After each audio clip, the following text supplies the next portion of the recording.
We cannot fall in love with the solutions that we've built. We have to be able to be nimble. We have to be willing to change. It's like that old famous Henry Ford quote, right? Back in the day, if you'd asked people what they wanted, they would have said a faster horse.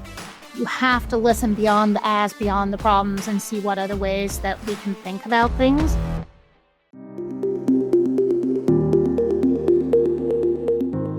Welcome to another episode of Production Value Matters, the Business Events Podcast. I'm your host, Matthew Byrne, CSEP. And today I'm super excited to welcome Nicola Kastner, CEO of the Event Leaders Exchange, or ELX, a premier invite-only community for global heads of events. With over 15 years in event marketing strategy, Nicola has led transformative initiatives, including her role as the Global Vice President of Event Marketing Strategy at SAP. Under her leadership at ELX has rapidly expanded, fostering collaboration among top event professionals. Recognized as a top woman in events by Event Marketer magazine and inducted into the Canadian Meetings Hall of Fame, Nicola is a driving force in shaping the future of corporate events. Today, we're going to explore the top event strategy priorities for 2025, including how economic and political shifts are affecting the industry. Nicola, it's such an amazing pleasure to have you on the show. How are you today?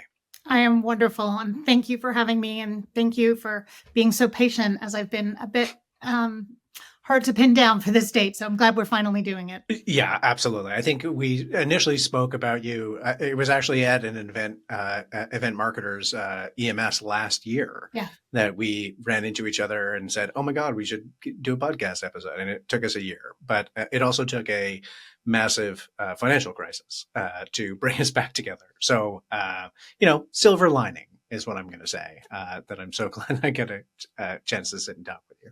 So let's just start with an overview of your journey. You've had an impressive career in event strategy, from leading a global event marketing team at SAP to founding your own consultancy and now serving as the CEO of ELX. So what first drew you to the world of event strategy, and how has your perspective evolved throughout that career? Yeah, really good question. So in fact, if I even go prior to SAP, because that was, we're talking the last 8 to 10 years of my career that you covered, the first half of my career was on the agency side, which was such an incredible foundational opportunity for me to build my skills and learn. And in fact, if I even go back further than that, I studied hospitality at school. I'm one of those rare people that chose this industry. I knew what I wanted. Well, actually, I take that back. I knew I wanted to get paid to travel. And that was my 16-year-old brain that told me what I should study. And I was going to be the person that wrote the package tour brochures for, like back in the day before you could do everything online. I figured I would get to go travel. And so I went to school for hospitality. And during my program, I took a course on incentive travel. And I fell in love with the concept that travel and events could move business performance. That's before I knew I was analytical, before any of those things. So that sort of was one of the first catalysts. The second thing that I think where I actually fell in love with event strategy was at an event. Events do change lives. Events do change careers. And I know that firsthand because I am one of those people. So I was at the MPI WBC conference back years and years and years ago. Can't even remember how many years it was, like more than 20 years ago, because it was pre-children. Life is BC, before children, AD, after delivery. So BC. And I took a course on event strategy. I remember I was sitting in the room. I remember what I was wearing. I remember what that handout looked like that they gave us. And that literally was the catalyst to move me into the next stage of my career. So I was able to really hone my skills while I was on the agency side, and then through consulting, and then certainly through SAP as well. That was a great teaching moment, in many, many ways. I thought I knew my stuff until you put yourself in a 110,000 person enterprise, and every single thing you thought you knew actually doesn't really matter anymore. And it becomes really about navigating the political landscape of an organization. So huge teacher in that.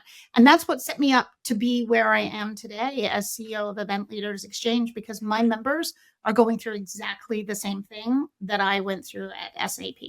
And so we bring them together to share best practices, ideas, in many cases to commiserate, because it's lonely at the top and it's lonely in their roles. And so at least knowing that there's a safety and security net of peers that can help them through ideas and different initiatives is what's made us really successful.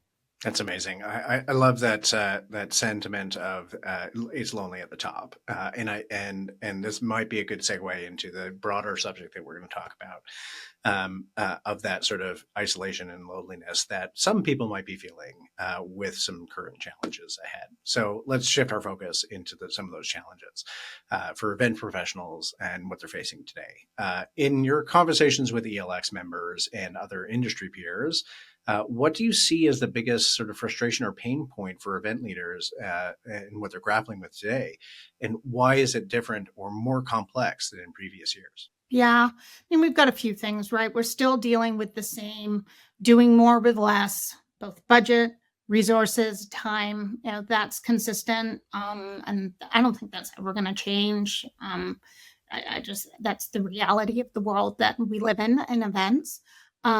Costs have gone up significantly, and I just did a research deep dive on that because you know all of our stakeholders compare our budgets to 2019, which is ludicrous. That was 5 years ago. But it's because we were just getting back to the same attendance levels as 2019. So that's where that benchmark comes from. But I know the groceries in my fridge aren't the same as what they used to cost that long ago, and nor are any of the event costs. So I did a deep dive on why are we feeling that squeeze as part of this series, and we'll get back to that in a second. And I found that just keeping things exactly the same, costs are about 38% higher across the same categories. Post-COVID, we've added in elements that we didn't have before as well. We've added in digital extensions and hybrid extensions to our events. The tech has become much more robust and sophisticated and expected around events. So those were costs that weren't even there at the beginning. So if you were working with the exact same program and the exact same budget, you're 38% less. So that's one thing, right? So we've got the lack of time, resources, at both budget and employees. We've got budget squeeze, but expectations have not changed from our stakeholders. So how do we manage through those? And then just because, we're suckers for punishment in our industry, and it's not just us in our industry that are dealing with this. So I totally recognize that.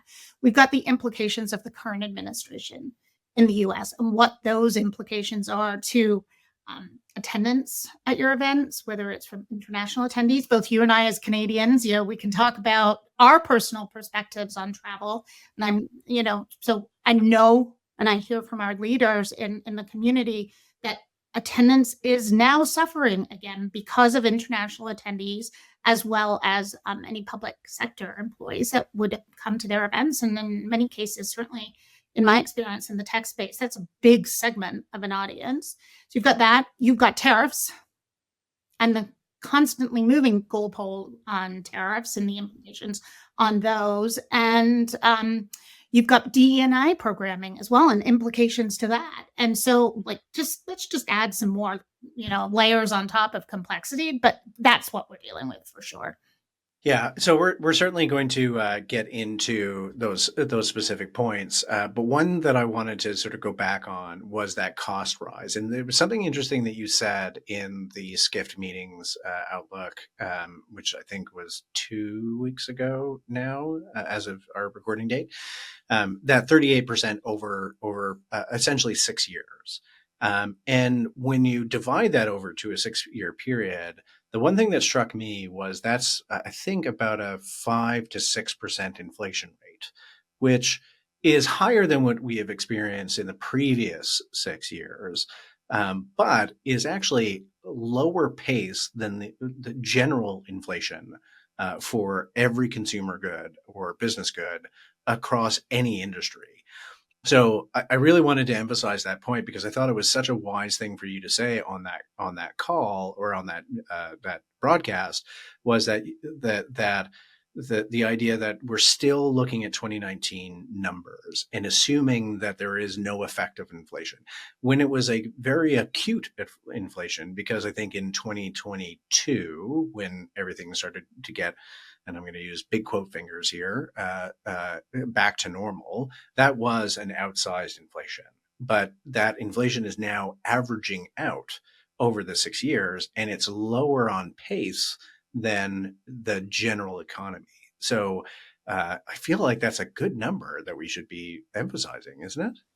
I think so, but I think we've got the implications that budgets haven't changed. Right. So budgets and when I was at SAP, I sat in marketing. Many of our members sit in marketing. And I know not all event professionals do, but I approach it through a marketing lens.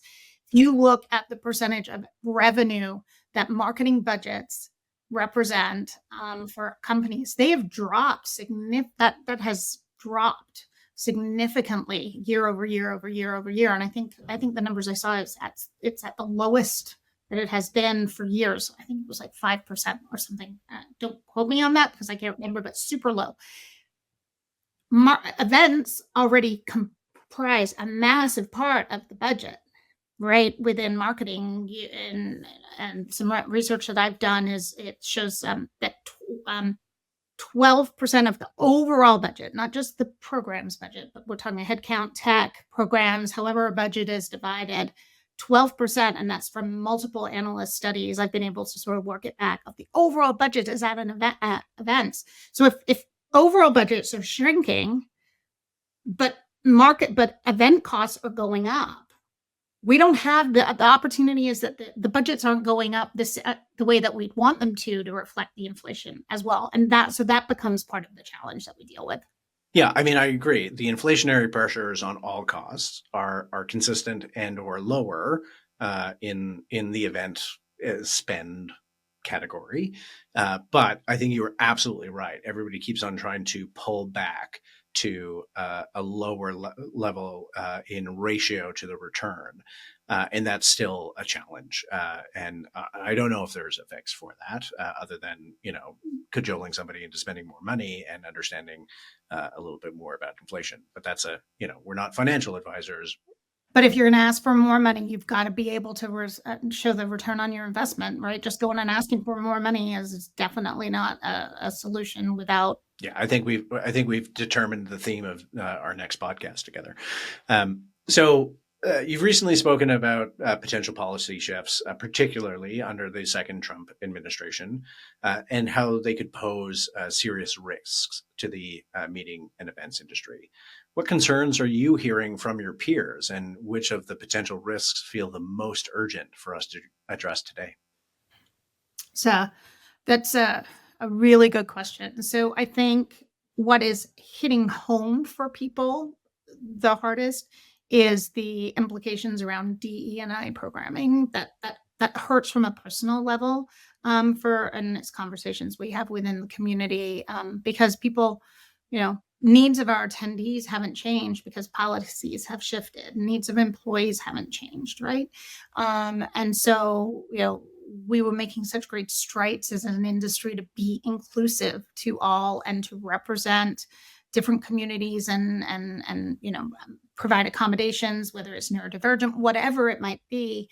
And there's this massive scare that if we're not compliant as an organization, we're gonna be fined or whatever the implication of it is. And so companies have pulled back everything and that hurts at a personal level because, we're invested in the programming and the events that we put together and the experiences we put together. So that's one. And my recommendation around that is understand what words you can use and how can you continue to be inclusive as well as make smart decisions. So there is no need to go back to a panel. Remember the panel of all men. You can make smart choices in your speakers. You can make smart choices about a lot of things without necessarily calling them out as DE&I programming. So that's the one.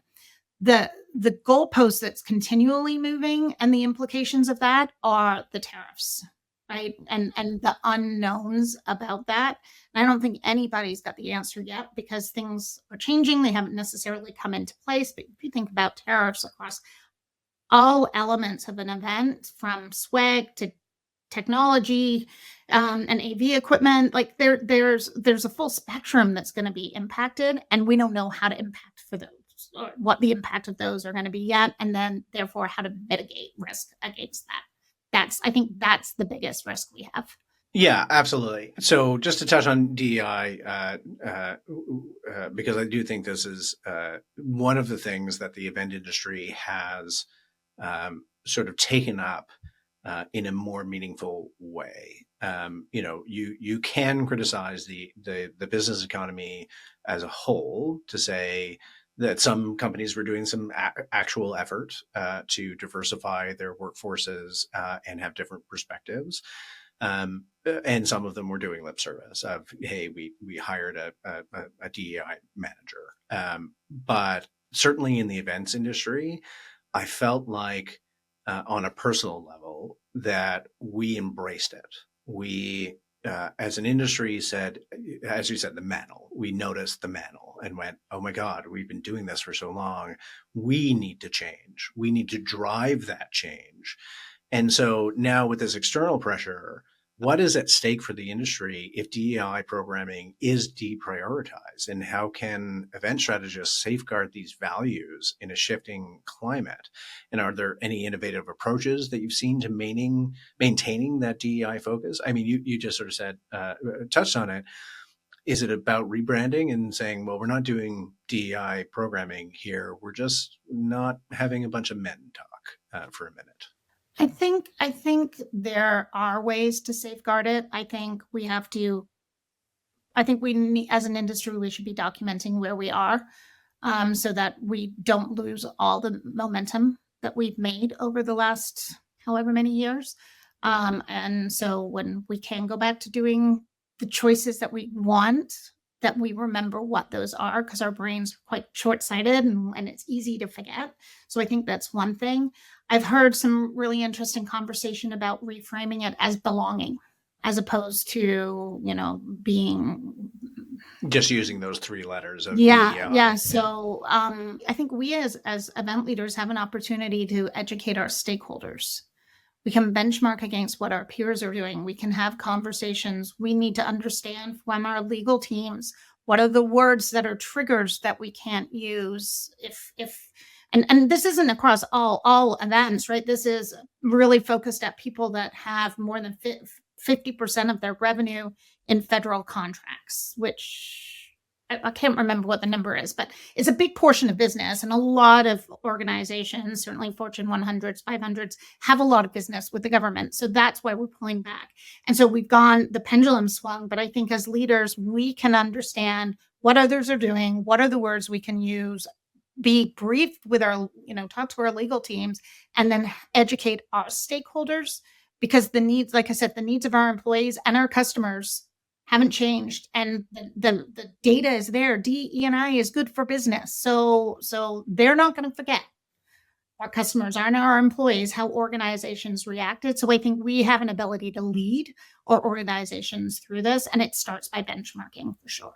Yeah, I love that you emphasize that, and so that the data is there, that kind of strategy works well for business, for the economy at large, and the reframing of something is perhaps the best strategy because, look, and I'm going to make up some numbers here that like if 50% of your audience doesn't identify as a cisgendered white male, then it behooves you to still include 50% of your audience.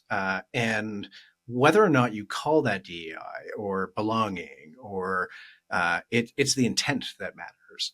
And I applaud anybody out there who is finding strategic ways and not sort of going into there's a business adage that those who succeed are who can see the upside, right? And so if we focus on the idea of like, well, we can't use the term DEI anymore because that'll risk our federal funding or whatever it might be. Two Canadians look at each other and roll our eyes as we hear this, but emphasize that like I don't care what it's called, but the intent behind it is what I'm going to concentrate on. You can call it blue polka dotted people eater if you want, but I'm going to purposely include people and create a sense of belonging. I think that is the emphasis that I want to bring to that. Okay, let's shift to another very important concern, which is tariffs.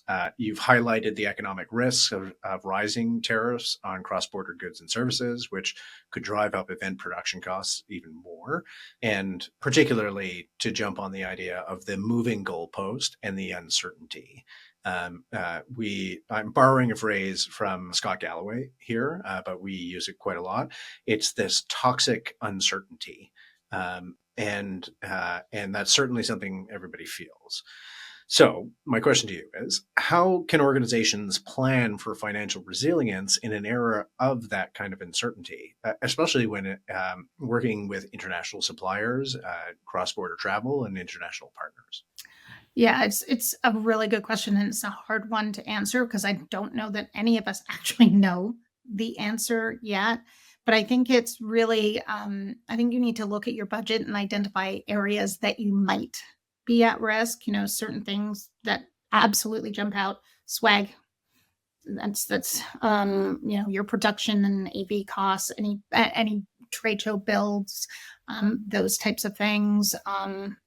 What else? Am I missing any sort of core categories that tariffs will impact outside of those?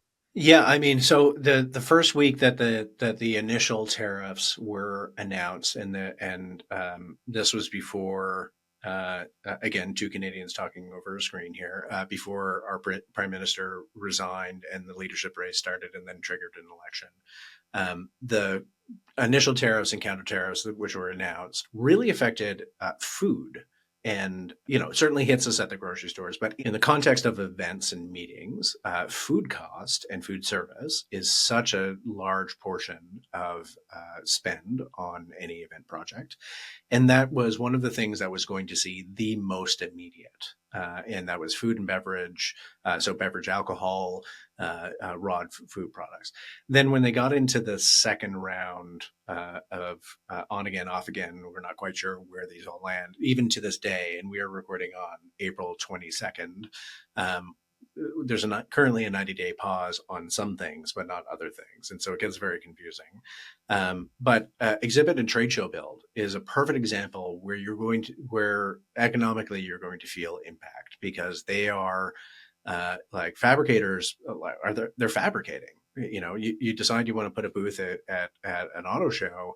Well, you're going to have to build walls, and to build those walls you need raw materials, and raw materials like lumber, steel, and aluminum are some of the most hard hit things as of this current day.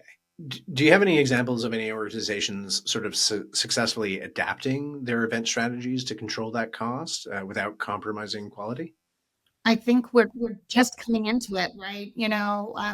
We're just in the wave of the peak of sort of what I call customer conference season. April, May, June. That's when most organizations, certainly in the tech space, hold their big customer conferences. People are in this wait and see mode of many things. What's the implication going to be to my attendance? What's the implication going to be to my costs? I would hazard a guess, though, that those events that are running right now probably aren't as impacted by potential tariff increases than they might be 60, 90 days from now, which is the challenge. So I think, if it was me, if I was running an event and I had one in September, for example, what I would be looking at is, what are my potential categories that could be impacted? What are different things that I could do to mitigate risk? Do I need to change what I was planning on doing? Do I need to have conversations with my suppliers and vendors to lock in pricing if I can early? It depends on each category as well, because everything's different. But I'd also be talking to my finance team and letting them understand the risk, and then making calculated trade-offs. Do we need to reduce our number of attendees? That comes with cost implications too, because now you're starting to get into attrition and all of those types of things. But can you get ahead of that and manage your room blocks and all of your guarantees accordingly to bring your costs down where they might be, to offset where they're going up? And there isn't an easy here, let's put a magic wand over this and we'll get the answers. But I think that's what I would be doing if it was me, and I'd be having very clear conversations with my finance team and my leadership to know, so they know what's at risk and what could happen, because we don't have a crystal ball. It's like back in the COVID days when, I was at SAP at the time and Sapphire canceled, which was our largest pipeline driver of the year, and everyone's looking at me to say, well, what do we do? What I'm like, I don't know. If I had this crystal ball, we'd be, I'd be very, very wealthy. Like none of us know. That's the problem. So, but at least knowing that your stakeholders know that you're looking at these things, you're thinking about them strategically, and that you're having the right conversations up front, that will bode well long term, I believe. Yeah, so I want to go back to that point in a second, but I want to touch on the reduction of international participation in U.S. based events, particularly from Canada and Mexico, which we're seeing numbers like at least 30% reduction in travel, if not 70 in some cases. How are event organizers maintaining their global reach and relevance, if cross-border attendance declines? In the US, I can think of some very major events, including World Pride coming up in Washington, D.C., the Olympics, the 250th anniversary celebrations of the founding of the United States. We're obviously going to see an impact because of those declines. Do you think that hybrid models or smaller regionalized event strategies offer a solution, or do you think they're just a short-term fix? No, I think they 100% offer a solution. So I'm going to answer from a B2B events lens, because I'm the events that you mentioned, those are more B2C. Well, they're not even B2C. They're celebrations and festivals. But from a B2B perspective, 100% people need to be bringing out and looking at what their hybrid strategy is. I always joked that, there's a pendulum, and, one side is all fully digital events, one side is fully physical event, and anywhere in between that is hybrid. When we couldn't have physical, we went as far to the digital side as we possibly could. And then I thought we'd come back somewhere in that spectrum between the two extremes. As an industry, we pivoted and went so far backwards to all digital, all physical, because we could. And we left out, we in many cases eliminated the digital extension or the hybrid extension. And personally, I'm not necessarily a fan of hybrid live in the moment hybrid, just because from an events team perspective, it is so complicated. But to be hybrid, you don't have to be running them simultaneously. You could do one, capture your content, have specific content that's digital only, but leverage what you've done in person as well. And still, that's a hybrid strategy. It doesn't have to be at exactly the same time.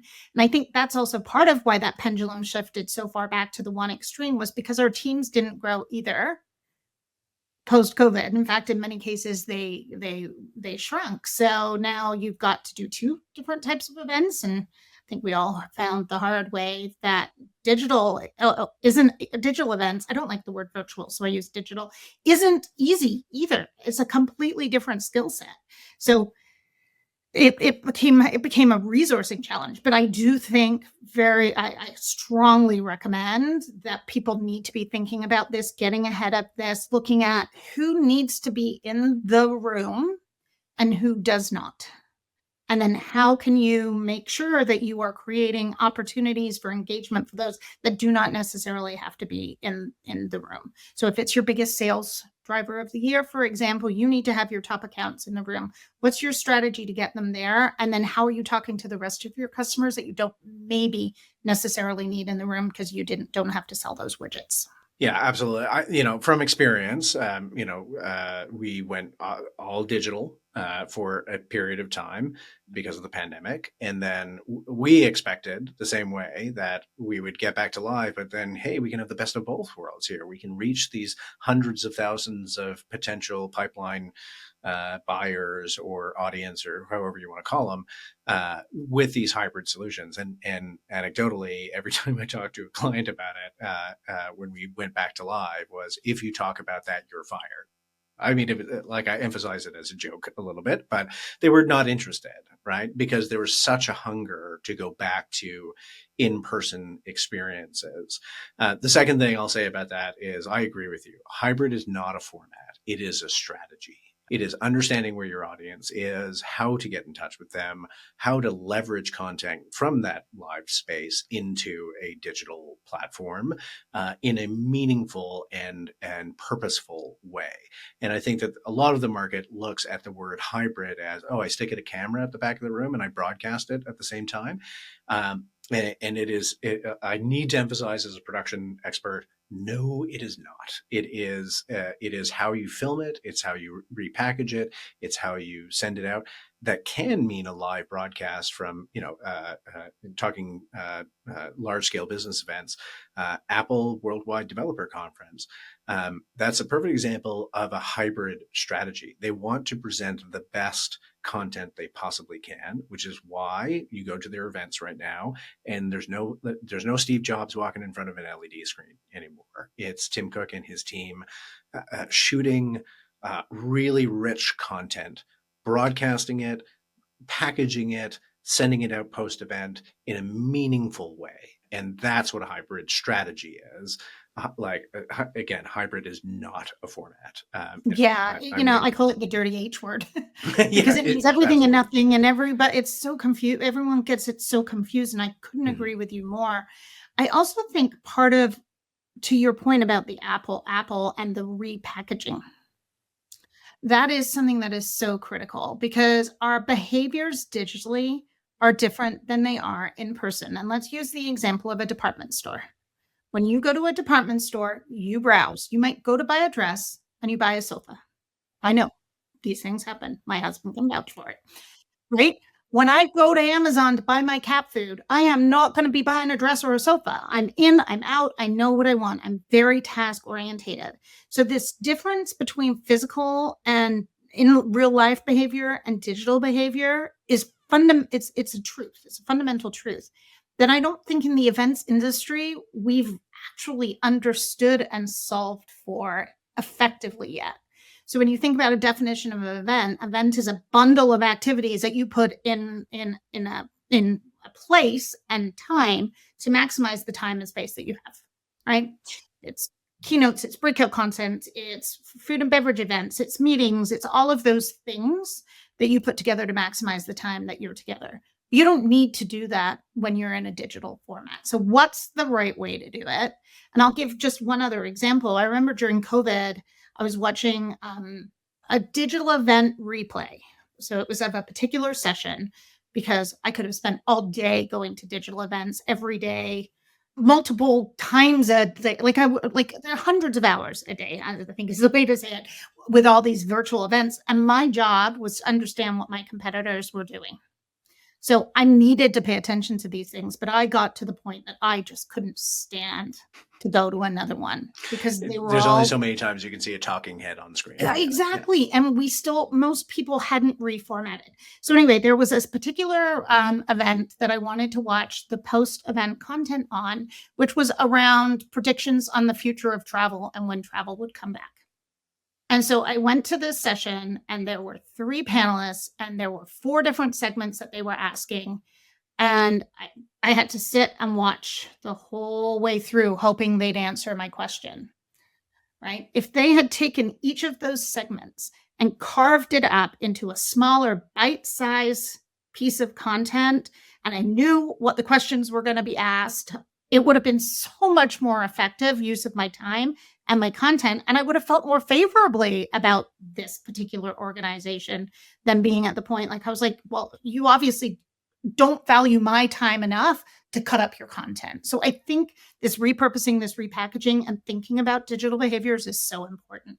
I'm going to hire you as a salesperson for my team at some point because you're speaking the language, and it is something that from the digital marketing world they have intrinsically understood, and that I think is born out of a resource question and a production question, which is what we've always emphasized, which is.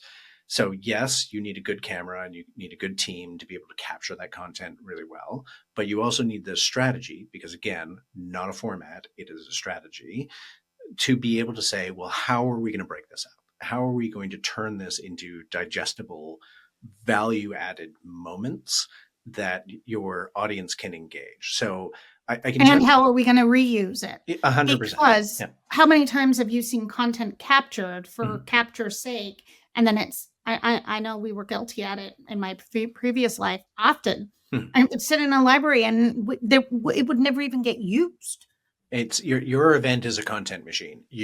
And the richest content you could possibly ever, like, no PDF you design, no bit of marketing advertising could possibly compare to just an example. You and me sit at a event industry a conference. We sit on stage and we talk, and it's more natural and it goes deep dive and so on and so on.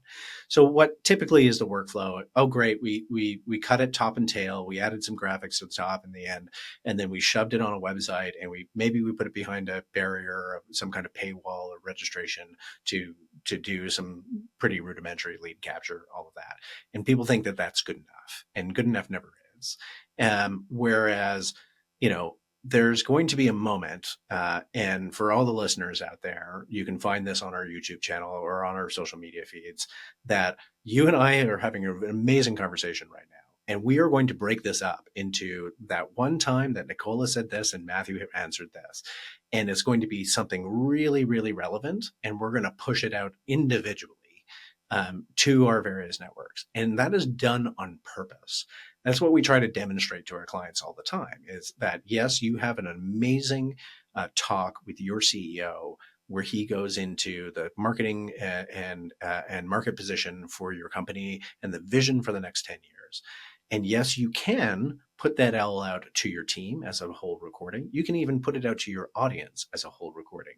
But you're going to get so much more if we are purposefully designing the capture, the staging, the pacing of that to be cut up into 5-minute snippets that we can then put right beside it, so that the high value audience that you're trying to get to, like yourself, Nicola, when you go onto that website and you say, oh, here's this 5 minutes where we talked about strategy, I want to watch that. And so that's where, like, I really emphasize that hybrid is a strategy and not just a form. You know what I think part of the problem in the defense of us as event professionals, because I always say COVID was a terrible time for everybody, but especially of us in the events industry, because if we'd wanted to be digital marketers, we would have become digital marketers, right? But events, if you think about a customer life cycle, this is why there's so much problems with attribution and claiming success, around an event drove X amount of pipeline. It's like saying you decided to marry your spouse 30 days after one dinner and only one dinner can take credit for it. That's ludicrous, right? We know that things don't work that way, but that's how marketing attribution works. So that's one challenge that we have. But the challenge that we have is marketing, or even events, wherever you sit in an organization, we sit in a silo. And we are responsible from the event through conception, understanding the strategy we built. What do we need to do at the event? We build for that. We're done. We do some measurement, we do some wrap up, and we throw the stuff across the wall to the next person on the assembly line who's going to maybe pick up what we did or not. That's part of the challenge that I think the events industry suffers from. And so I think, as event leaders and event professionals, a big part of our jobs when we're building out our strategy is talking to our peers that own the first part of the assembly line, assuming it's linear, which it never is, but we'll just, for simplicity's sake, own the assembly line before you and the assembly line after you. And you need to talk and you need to say, okay, we've got this really rich moment in time that's the content creation machine. How are we going to leverage this? Because at the end of the day, the customer or the prospect doesn't care about our silos, and our business doesn't work because of our silos. We could be so much more effective. So I think we as leaders and events have to, because we're the big piece of the spend pie, the onus should be on us for driving the conversations with our peers internally. And then that will make our events and the post content utilization so much more effective. Absolutely, absolutely. I need to get back to what we were talking about, though. This is a great side conversation. So let's talk about regional political tensions that could also spill over into the event space, potentially impacting the attendee experience and collaboration. How do you think event professionals can create environments that feel safe, inclusive, and apolitical while still allowing for that open and impactful discussion? Yeah, so I think it depends on the type of event that you're dealing with, right? So, yeah, we think about that hockey game that was played. Us as Canadians know that, but there was a hockey game, and it was right after the tariffs were first announced on Canada, and during the American anthem. I should know this. Oh my god, it was the North American series. It was the game against Canada, the U.S. Something had four in the name, didn't it? And anyway, the point is, Canadians usually would sing along with the American anthem. All of a sudden, Canadians are booing the anthem.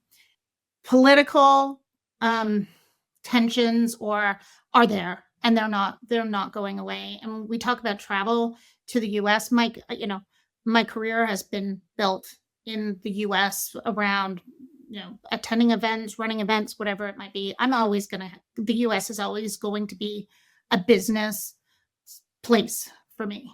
But am I going to go there on my personal dime right now? Maybe not. But so fundamentally, these tensions exist, and understanding them is really important, and then getting ahead of them. So if it's an internal event, I think it's up to the leadership of the organization to set the right tone immediately. That they're one company, one global company, and there's an expectation that we behave that way as well, and that needs to be left at the door. One of our members was telling a story about different teams coming together, and usually they dress in their home country flags and so forth, and and was concerned if there was going to be an issue between the Canadians and the Americans, and it is a real concern. So that's where I think the burden of responsibility starts with leadership, to set the right tone in the pre-event communications and the event communications. I think in a B2B environment, though, I have not heard of any of these political tensions rising to the surface. So I'm not aware of any. But I think it's something you have to be aware that could happen, but I've just not heard that they are. The point I was going to make about this example that you gave of being unsure about the how the Americans would treat the Canadians and Canadians treat the Americans at wearing sort of t-shirts as they walked in the door. What I have experienced, because like you, the American market is still something that we are intrinsically attached to. Um, Funnily enough, when Americans see Canadians, the one thing that they do say is we're sorry. Because, we have to face the reality that whatever is happening is being driven by the current administration and not the American people. And so, giving the example of, and going back to the booing of hockey game anthems during the North American Final Four series. God, I'm going to That's remember at the what four. I knew there was a four. there's a four in there. Anyway, because I'm immensely fascinated by this all the time. I would check social media feeds, and it was always a bunch of Americans going, "We're really sorry. We're really sorry. That's okay. We get that you're booing us for a reason, and we're sorry."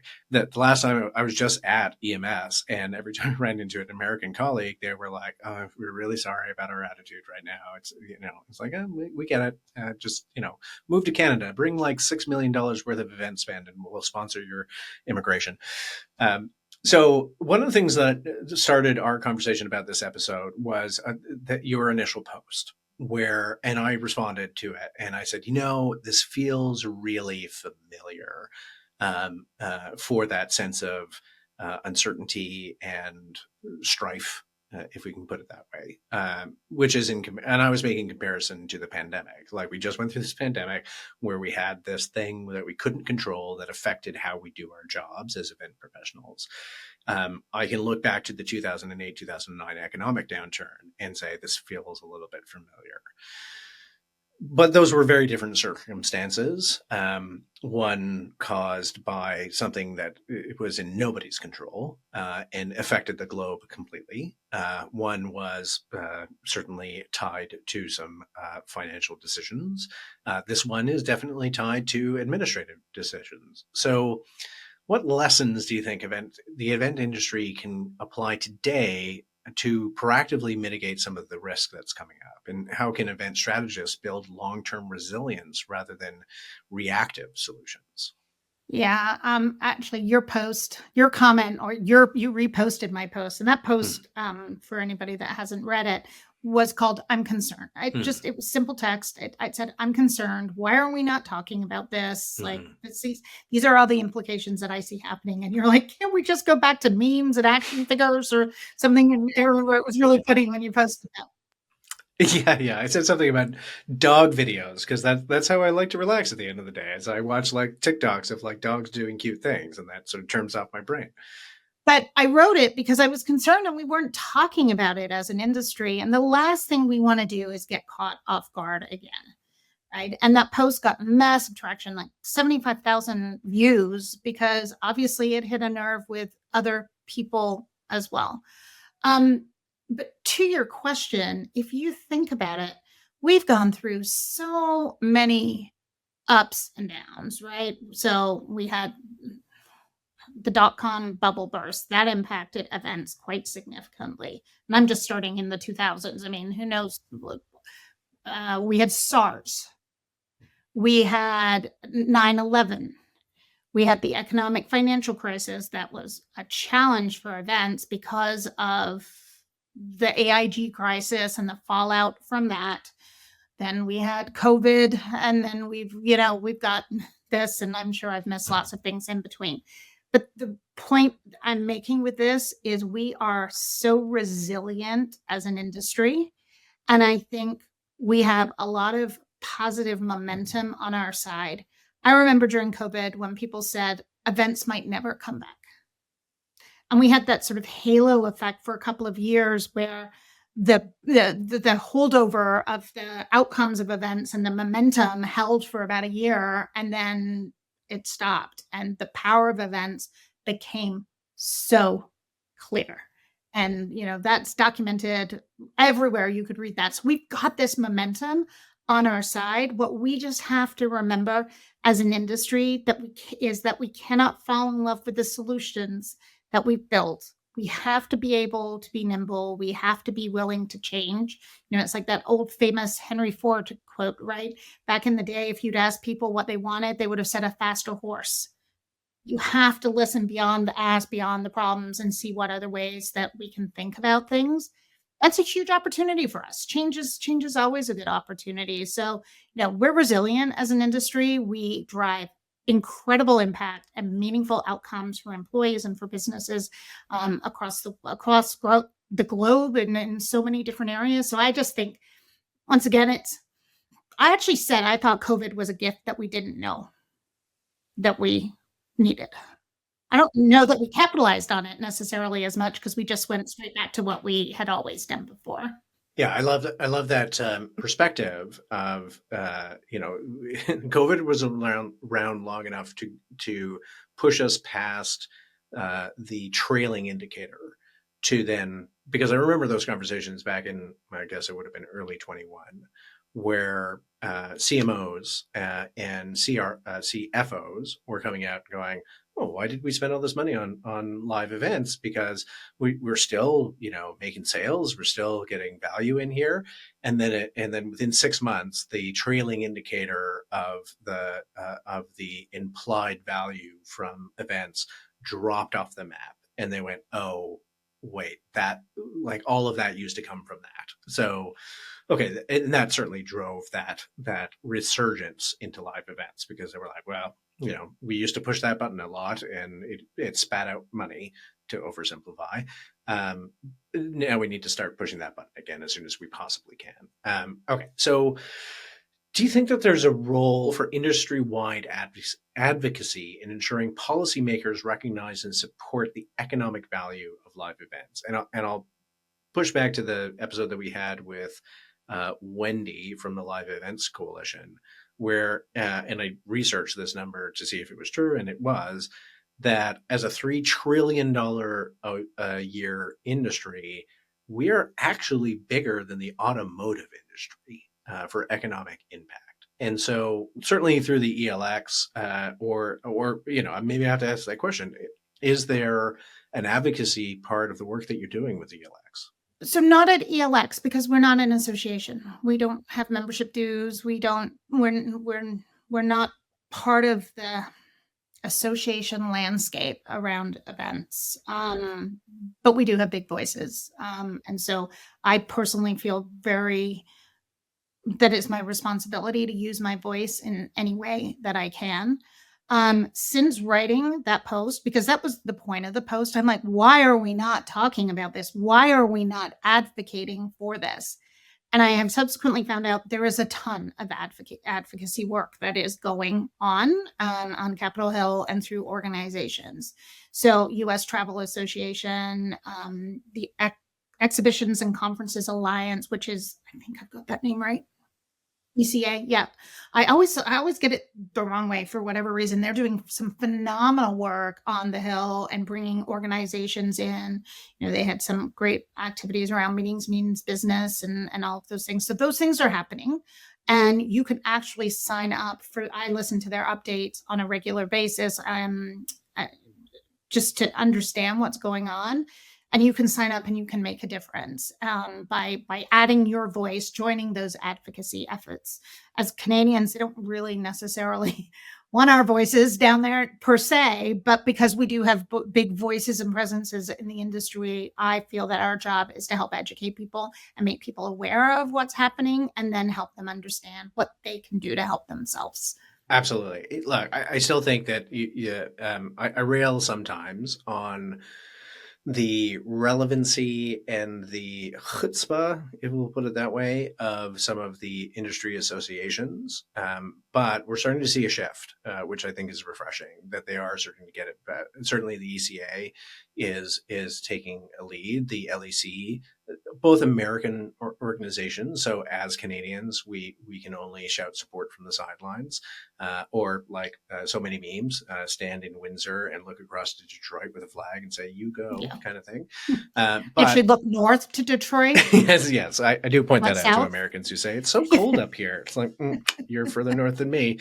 So look, I think that that's a really important thing, that certainly through an organization like ELX and businesses individually, or as Canadians as a whole, we need to lend our support, if not officially, certainly in a sideline way. Absolutely, because we're so intertwined. Yeah. We're not immune from any of this. Look, our economies have been intertwined for 200 years. There's no there's no abandoning that relationship. And again, going back to the boos at the anthems, and Americans apologizing for every time a Canadian walks by, like, we're going to get past this, but we all have to work together to be able to advocate for that. So as the CEO of ELX, this is a uniquely positioned organization for the heads of global events. So it's a very exclusive club.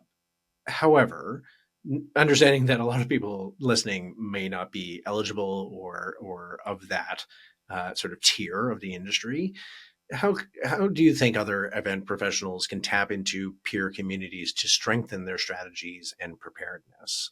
I think it's so incredibly important to do that. And I think there's multiples, right? There are the industry associations and what they offer. There's communities like Club Ichi that I'm a member of myself, that are doing phenomenal work to build community. We have ours.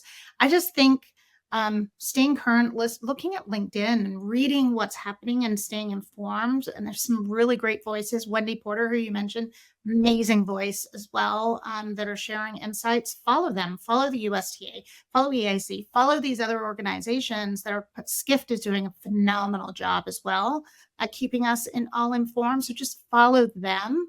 And then talk to your peers. You're all in the same boat, and we all just need to rely on one another to share what we know. Absolutely. So Nicola, thank you so much for an amazing conversation and joining us on the podcast today. And for those of you listening, if you want to access more resources from the podcast or further episodes from the past, go to productionvaluematters.com and you can subscribe there. And wherever you're listening, it really, really helps out if you follow the show on whatever podcast platform you're tuning into, leave a comment or share an episode with somebody in your network. Thank you again, Nicola, for joining us. It was such a pleasure to speak with you. Thank you so much for having me. Production Value Matters, the Business Events Podcast, is brought to you by Burn Production Services. To learn more about Burn Production Services and how we can achieve your business goals with meaningful event designs and elevated production value, head over to burnproductionservices.com. For tailored AV consulting, check out theavadvisor.com, where you can book a free 15-minute consultation. Also, be sure to search for Production Value Matters, the Business Events Podcast, and subscribe on your favorite podcast platform. Thanks for listening.